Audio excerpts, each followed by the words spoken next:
गंगा, एक गरीब लड़की, अपने छोटे से गांव की तंग गलियों में रहती थी, जहां मिट्टी के घर और टूटी फूटी सड़कें उसकी दुनिया का हिस्सा थीं। उसका परिवार बेहद तंगहाल था। पिता एक मजदूर थे जो दिन रात मेहनत करते, पर पेट भरने लायक कमाई मुश्किल से हो पाती। माँ बीमार रहती थी और छोटा भाई रामू अभी स्कूल जाने की उम्र का था। गंगा, जो 12 साल की थी, घर का सारा बोझ अपने कंधों पर उठाए हुए थी। सुबह तड़के उठकर वह जंगल से लकड़ियां बीनती, गांव के कुएं से पानी लाती और फिर पास के बाजार में फूल बेचने जाती। लेकिन गंगा का मन सिर्फ मेहनत तक सीमित नहीं था। उसकी आंखों में सपने थे और दिमाग में चतुराई की चमक। वह जानती थी कि गरीबी उसका भाग्य नहीं, बस एक रुकावट है जिसे वह अपनी बुद्धि से पार कर सकती है। एक दिन जब गंगा बाजार में फूल बेच रही थी, उसने सुना कि गांव के जमींदार ठाकुर साहब एक बड़ा मेला आयोजित करने वाले हैं, जिसमें सबसे चतुर व्यक्ति को इनाम देने की घोषणा की गई थी। इनाम था 50 सोने की मोहरें और एक खेत का टुकड़ा। गंगा के कानों में यह बात सुनकर जैसे बिजली कौंध गई। उसने सोचा, अगर मैं यह इनाम जीत लूं तो मां का इलाज हो सकता है, रामू स्कूल जा सकता है और हमारी जिंदगी बदल सकती है। लेकिन ठाकुर साहब को कोई छोटा मोटा चतुराई का खेल जीतने वाला नहीं चाहिए था। उन्होंने 3 कठिन पहेलियां बनाई थीं, जिन्हें हल करने वाला ही इनाम का हकदार होगा। गंगा ने ठान लिया कि वह इस मेले में हिस्सा लेगी। मेले का दिन आया। गांव के चौराहे पर एक बड़ा मंच सजा था और ठाकुर साहब अपनी मखमली कुर्सी पर बैठे थे। गांव के बड़े बड़े पंडित, व्यापारी और पढ़े लिखे लोग पहेलियां सुलझाने आए थे। गंगा अपनी फटी पुरानी साड़ी में भीड़ के बीच खड़ी थी। लोग उसका मजाक उड़ा रहे थे, कह रहे थे, यह गरीब लड़की क्या पहेली सुलझाएगी। लेकिन गंगा ने किसी की परवाह नहीं की। उसने ठाकुर साहब से विनती की कि उसे भी मौका दिया जाए। ठाकुर साहब ने उसकी हिम्मत देखकर हंसते हुए इजाजत दे दी। पहली पहेली थी, ऐसा क्या है जो दिन में दिखता है, रात में गायब हो जाता है और बिना जिसके दुनिया अधूरी है। भीड़ में कई लोगों ने जवाब देने की कोशिश की।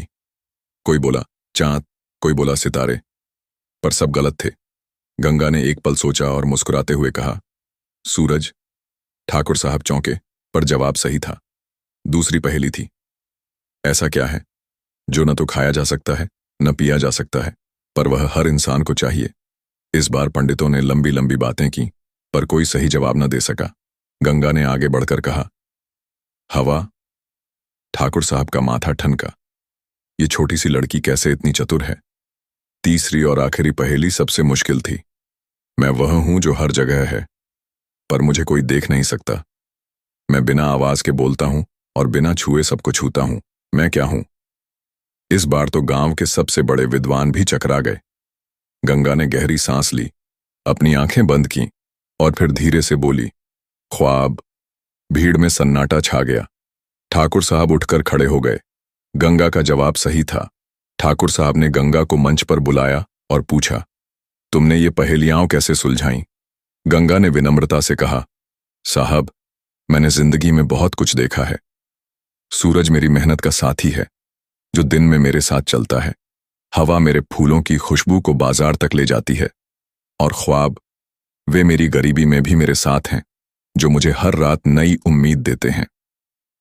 ठाकुर साहब गंगा की चतुराई और उसकी सोच की गहराई से प्रभावित हुए। उन्होंने न सिर्फ उसे 50 सोने की मोहरें और खेत दिया, बल्कि उसे अपने दरबार में सलाहकार के रूप में रख लिया। गंगा ने उन पैसों से अपनी मां का इलाज करवाया, रामू को स्कूल भेजा और अपने परिवार की जिंदगी संवार दी। लेकिन उसकी असली जीत थी उसकी चतुराई, जिसने गांव के हर इंसान को दिखा दिया कि गरीबी शरीर को बांध सकती है, पर दिमाग की उड़ान को कोई नहीं रोक सकता। गंगा की कहानी गांव गांव फैली और वह हर उस इंसान के लिए प्रेरणा बन गई जो अपने हालात से लड़कर कुछ बड़ा करना चाहता था। गंगा की चतुराई की कहानी गांव के बाहर भी फैलने लगी और उसका नाम अब सिर्फ एक गरीब लड़की का नहीं, बल्कि एक ऐसी बुद्धिमती का था जिसने अपनी हिम्मत और दिमाग से जिंदगी की दिशा बदल दी। ठाकुर साहब के दरबार में सलाहकार बनने के बाद गंगा ने न सिर्फ अपने परिवार की जिंदगी संवारी, बल्कि गांव के लिए भी कुछ करने की ठान ली। वह जानती थी कि गरीबी और अज्ञानता ने उसके जैसे कई लोगों को जकड़ रखा है। उसने ठाकुर साहब से अनुरोध किया कि गांव में एक छोटा सा स्कूल खोला जाए जहां गरीब बच्चे मुफ्त में पढ़ सकें। ठाकुर साहब, जो अब गंगा की सूझबूझ के कायल हो चुके थे, ने तुरंत इस प्रस्ताव को मंजूरी दे दी। गंगा ने अपने खेत की कमाई का कुछ हिस्सा स्कूल के लिए लगाया और खुद बच्चों को पढ़ाने का जिम्मा लिया। उसने दिन में दरबार में सलाह देने का काम किया और शाम को बच्चों को अक्षरों की दुनिया से जोड़ा। उसकी पढ़ाई का तरीका अनोखा था। वह कहानियों, पहेलियों और रोजमर्रा की जिंदगी के उदाहरणों से बच्चों को सिखाती। गांव के बच्चे, जो पहले जंगल में लकड़ियां बीनते या खेतों में काम करते थे, अब गंगा की कक्षा में हंसते खेलते सीखने लगे। लेकिन गंगा की राह इतनी आसान नहीं थी। गांव के कुछ रूढ़िवादी लोग, खासकर पुराने पंडित और जमींदार के कुछ चापलूस, गंगा की बढ़ती लोकप्रियता से जलने लगे। वे कहते, एक गरीब लड़की जो कल तक फूल बेचती थी, वह अब हमें सलाह देगी? यह तो गांव की परंपराओं का अपमान है। इन लोगों ने ठाकुर साहब के कान भरने शुरू किए और गंगा के खिलाफ साजिश रचने लगे। एक दिन ठाकुर साहब ने गंगा को बुलाकर कहा, गंगा, कुछ लोग तुम्हारे खिलाफ शिकायत कर रहे हैं। वे कहते हैं कि तुम गांव की औरतों और बच्चों को बरगला रही हो और परंपराओं के खिलाफ जा रही हो। मैं तुम पर भरोसा करता हूं, लेकिन तुम्हें अपनी चतुराई फिर से साबित करनी होगी। ठाकुर साहब ने गंगा के सामने एक नई चुनौती रखी। गांव में सूखा पड़ रहा था और कुएं सूखने की कगार पर थे। अगर गंगा बारिश के मौसम से पहले पानी का कोई इंतजाम कर सके, तो वह न सिर्फ अपनी चतुराई साबित करेगी, बल्कि गांव वालों का भरोसा भी जीत लेगी। गंगा ने हार नहीं मानी। उसने रात दिन सोचा और गांव के बुजुर्गों से बात की। उसने सुना था कि पास के जंगल में एक पुरानी नदी थी जो अब सूख चुकी थी। गंगा ने गांव के कुछ नौजवानों को इकट्ठा किया और उनके साथ जंगल की ओर निकल पड़ी। कई दिनों की मेहनत के बाद उन्होंने उस नदी के पुराने रास्ते को खोज निकाला। गंगा ने देखा कि नदी का पानी एक बड़े पत्थर के नीचे दबकर रुक गया था। उसने गांव वालों को एकजुट किया और एक योजना बनाई। सभी ने मिलकर उस पत्थर को हटाने का काम शुरू किया। ये काम आसान नहीं था। कई लोग हार मानने को तैयार थे, लेकिन गंगा ने अपनी बातों और हिम्मत से सबको प्रेरित किया। आखिरकार एक सुबह जब पत्थर हटा, तो नदी का पानी फिर से बहने लगा। गांव में खुशी की लहर दौड़ गई। नदी का पानी खेतों तक पहुंचा और सूखे की मार झेल रहे गांव में हरियाली लौट आई।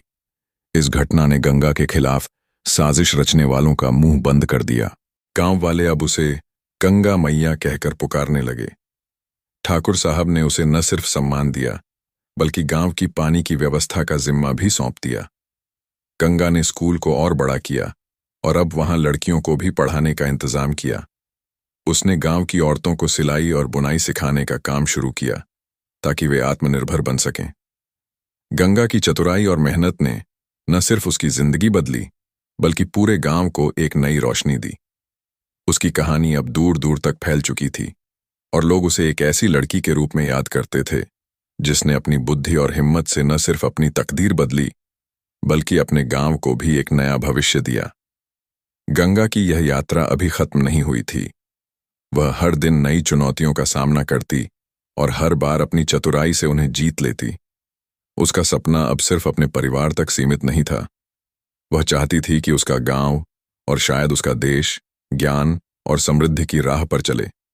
गंगा की चतुराई और मेहनत ने गांव को नई जिंदगी दी थी और उसका नाम अब हर गली नुक्कड़ पर सम्मान से लिया जाता था। नदी के पानी ने खेतों को हरा भरा कर दिया और गांव में सूखे का डर हमेशा के लिए खत्म हो गया। गंगा ने स्कूल को और विस्तार दिया और अब वहां न सिर्फ गांव के बच्चे, बल्कि आसपास के गांवों के बच्चे भी पढ़ने आने लगे। उसने एक छोटी सी लाइब्रेरी बनाई जहां किताबों के साथ साथ बच्चों के लिए कहानियां और पहेलियां भी थीं, जो उनकी सोच को और निखारती थीं। गांव की औरतें, जो पहले घरों तक सीमित थीं, अब गंगा की सिलाई और बुनाई की कक्षाओं से आत्मनिर्भर बन रही थीं। उन्होंने अपने बनाए कपड़े और हस्तशिल्प को बाजार में बेचना शुरू किया और उनकी कमाई ने उनके परिवारों को नई ताकत दी। गंगा ने गांव में एक छोटा सा बाजार भी शुरू करवाया जहां ये औरतें अपने उत्पाद बेच सकती थीं। ठाकुर साहब, जो पहले गंगा की चतुराई से चौंके थे, अब उसकी दूरदर्शिता के कायल हो चुके थे। उन्होंने गंगा को गांव की पंचायत में शामिल किया और वह सबसे कम उम्र की सदस्य बनी जो गांव के फैसलों में हिस्सा लेती थी। लेकिन गंगा का दिल अभी भी और बड़े सपनों से भरा था।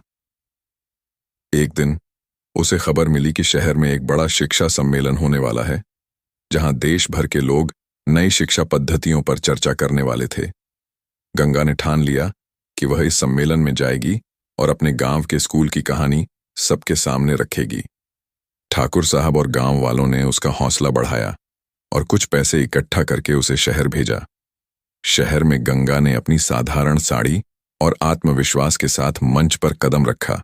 उसने अपनी कहानी सुनाई, कैसे एक गरीब लड़की ने अपनी चतुराई से न सिर्फ अपनी जिंदगी बदली बल्कि पूरे गांव को नई राह दिखाई। उसकी बातों ने सबको मंत्रमुग्ध कर दिया। सम्मेलन में मौजूद एक बड़े संगठन के लोग इतने प्रभावित हुए कि उन्होंने गंगा के स्कूल के लिए फंड देने का वादा किया। साथ ही उन्होंने गंगा को अपने संगठन में शामिल होने का न्योता दिया ताकि वह और गांवों में शिक्षा की अलख जगा सके। गंगा ने विनम्रता से उनके प्रस्ताव को स्वीकार किया, लेकिन कहा कि वह अपने गांव को कभी नहीं छोड़ेगी। उसने अपने गांव को अपनी कर्मभूमि बनाया और वहां से ही दूसरे गांवों में शिक्षा और आत्मनिर्भरता का संदेश फैलाना शुरू किया। कुछ सालों में गंगा के प्रयासों से आसपास के कई गांवों में स्कूल और छोटे छोटे उद्यम शुरू हो गए। उसका छोटा भाई रामू अब बड़ा हो चुका था और स्कूल में पढ़ाने में उसकी मदद करता था।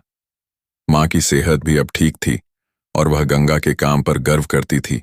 गांव का हर बच्चा अब गंगा को दीदी कहकर पुकारता और उसकी पहेलियों और कहानियों का इंतजार करता। एक दिन जब गंगा अपने स्कूल के आंगन में बच्चों को पढ़ा रही थी, ठाकुर साहब वहां आए। उन्होंने गंगा को एक चमकदार मेडल दिया जिस पर लिखा था, गांव की गंगा, चतुराई की मिसाल। गंगा ने मुस्कुराते हुए मेडल लिया और कहा, यह सम्मान मेरा नहीं, इस गांव का है जिसने मुझे मौका दिया। उस रात गांव में एक बड़ा उत्सव हुआ। लोग नाचते गाते रहे और गंगा की कहानियां सुनकर बच्चे ठहाके मारकर हंसते रहे। गंगा अपनी मां और रामू के साथ आंगन में बैठकर तारों भरे आसमान को देख रही थी। उसके दिल में सुकून था, क्योंकि वह जानती थी कि उसकी चतुराई और मेहनत ने न सिर्फ उसकी जिंदगी को बल्कि पूरे गांव को खुशहाल बना दिया था। गंगा की कहानी यहीं खत्म नहीं हुई। वह हर दिन नए सपने बुनती और उन्हें सच करने की राह पर चल पड़ती। और इस तरह गंगा, एक गरीब लड़की, अपने गांव की रोशनी बन गई, जिसकी चमक दूर दूर तक फैलती रही और जिसकी कहानी हर उस इंसान को प्रेरित करती रही जो अपने हालात से लड़कर खुशहाली की राह तलाशना चाहता था। चतुराई और हिम्मत से हर मुश्किल को पार किया जा सकता है। गंगा ने अपनी गरीबी और सामाजिक रुकावटों को अपनी बुद्धि और साहस से चुनौती दी। उसने साबित किया कि अगर दिमाग में चतुराई और दिल में हिम्मत हो तो कोई भी बाधा आपको रोक नहीं सकती। गंगा ने न सिर्फ खुद को शिक्षित किया बल्कि अपने गांव के बच्चों और औरतों को भी शिक्षा और आत्मनिर्भरता की राह दिखाई। यह दिखाता है कि शिक्षा न केवल व्यक्तिगत तरक्की का साधन है बल्कि पूरे समुदाय को बदल सकती है। सपनों का पीछा करें पर जड़ों को न भूलें। गंगा ने बड़े सपने देखे लेकिन अपने गांव और परिवार को कभी नहीं छोड़ा। उसने अपनी जड़ों को मजबूत रखते हुए दूसरों के लिए प्रेरणा बनने का काम किया। गंगा ने अकेले नहीं बल्कि गांव वालों को साथ लेकर नदी का पानी वापस लाने और स्कूल बनाने जैसे बड़े काम किए। यह सिखाता है कि सामूहिक प्रयास और मेहनत से असंभव को संभव बनाया जा सकता है। गांव की रोशनी बन चुकी गंगा अब और बड़े सपनों की ओर बढ़ रही थी, लेकिन उसका दिल हमेशा अपने लोगों के लिए धड़कता था।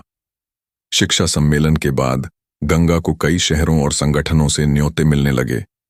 लोग चाहते थे कि वह उनकी जगहों पर आए और अपनी प्रेरक कहानी साझा करे। गंगा ने इन न्योतों को स्वीकार किया, लेकिन उसने एक शर्त रखी, वह अपने गांव को कभी नहीं छोड़ेगी और जो भी करेगी अपने गांव को केंद्र में रखकर करेगी। उसने ठान लिया कि वह अपने गांव को एक मिसाल बनाएगी जहां शिक्षा, आत्मनिर्भरता और एकजुटता की ताकत दुनिया को दिखे।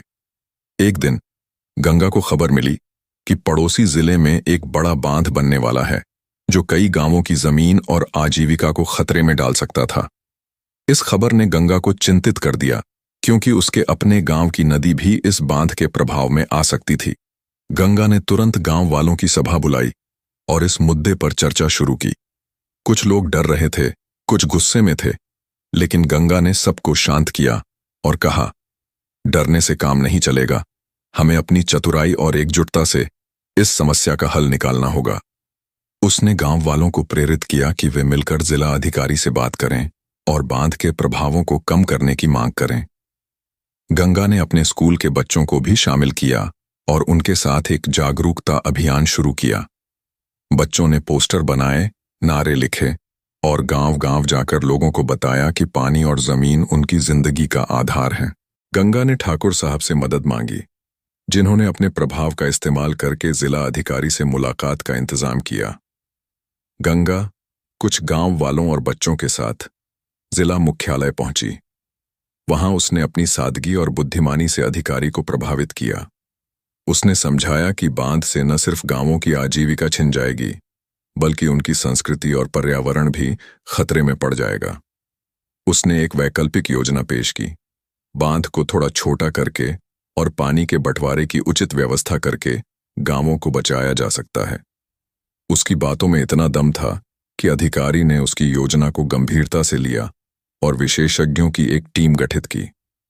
गंगा की अगुवाई में गांव वालों ने विशेषज्ञों के साथ मिलकर काम किया और आखिरकार एक ऐसी योजना बनाई गई जिसमें बांध का निर्माण तो हुआ, लेकिन गांवों की जमीन और नदी को कोई नुकसान नहीं पहुंचा।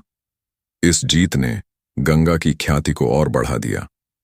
अब वह न सिर्फ अपने गांव बल्कि पूरे जिले में एक प्रेरणा बन चुकी थी। उसने अपने स्कूल को एक प्रशिक्षण केंद्र में बदल दिया, जहां न केवल बच्चे बल्कि बड़ों को भी पर्यावरण, खेती और आत्मनिर्भरता के नए तरीके सिखाए जाते थे। गंगा ने एक सहकारी समिति बनाई, जिसमें गांव की औरतें और नौजवान अपने उत्पादों को बड़े शहरों तक बेचने लगे।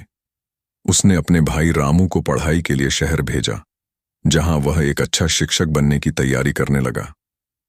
गंगा की मां अब पूरी तरह स्वस्थ थी और स्कूल में बच्चों को कहानियां सुनाती थीं, जो गंगा की तरह अपनी मेहनत से सपने सच करने की प्रेरणा देती थीं। 1 साल बाद गंगा को राष्ट्रीय स्तर पर एक पुरस्कार के लिए चुना गया। दिल्ली में आयोजित एक समारोह में उसे युवा चेंज मेकर का खिताब दिया गया। समारोह में गंगा ने फिर अपनी सादगी से सबका दिल जीत लिया।